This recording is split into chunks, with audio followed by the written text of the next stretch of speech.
Ellen Adarna at Derek Ramsey, ipinakilala na si Baby Liana sa publiko.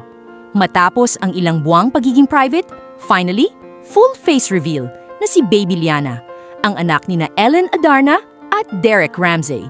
Sa post ni Ellen, makikita ang isang photo carousel na nagpakita ng journey ni Baby Liana mula newborn hanggang 6 na buwan.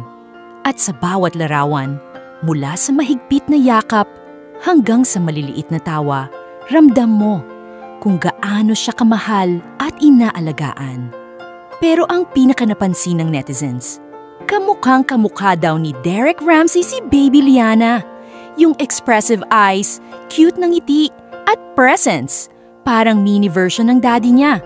Sobrang kilig ang mga fans dahil sa wakas ay ipinakita na nila ang cute na si Baby Liana. Sa panahon ngayon na maraming celebrity parents ang pinipiling panatilihing private ang mga anak, nakakatuwang makita ang confident at proud moment na ito mula kina Ellen at Derek. At sa bawat kuha, makikita mong hindi lang siya cute. Si Baby Liana ay isang bundle of joy na nagdala ng bagong kulay sa pamilya nila. Narito ang ilan sa kanyang video.